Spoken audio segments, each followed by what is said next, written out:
সিঙ্গাপুরে বিপুল সংখ্যক মাইগ্রেন্ট কর্মীদের নিয়ে আয়োজন করা হয়েছে স্ট্রিট ফেস্ট। সিঙ্গাপুরের জনশক্তি বিষয়ক মন্ত্রণালয়ের সহযোগী প্রতিষ্ঠান নেস্টের আয়োজন এই ফেস্টে প্রায় ২,০০০ কর্মী উপস্থিত ছিলেন। সিঙ্গাপুর থেকে জানাচ্ছেন মুশফেকা মিতু। সিঙ্গাপুরে বর্তমানে বিপুল সংখ্যক বিদেশি কর্মী বিভিন্ন খাতে কাজ করছেন। দেশটির নির্মাণ এবং অবকাঠামো খাত বিশেষভাবে নির্ভরশীল মাইগ্রেন্ট কর্মীদের ওপর।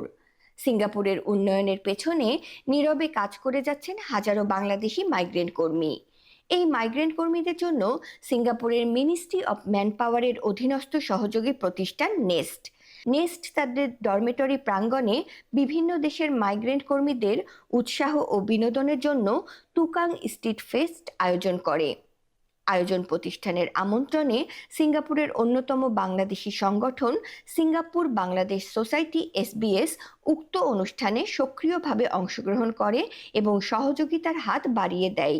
এছাড়া SBS এর পরিচালনা পরিষদের সকলে সেখানে উপস্থিত থেকে মাইগ্রেন্ট কর্মীদের সাথে কুশল বিনিময় করেন এবং স্ট্রিট ফেস্টে সহযোগিতা করেন।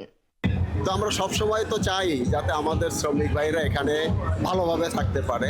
তার জন্য সিঙ্গাপুর বাংলাদেশ সোসাইটি সবসময় এদেরকে সহায়তা করে। আমরা সারা বছর ধরে মাইগ্রেন্ট ব্রাদারদের সাথে কিছু কাজ করি। যেহেতু সিঙ্গাপুরে আসে, সিঙ্গাপুর মেন স্ট্রিমের সাথে আমাদের যতটুকু সম্ভব আমরা তাদের কোনো রকম অ্যাপ্রোচ আসলে আমরা সাড়া দেওয়ার চেষ্টা করি।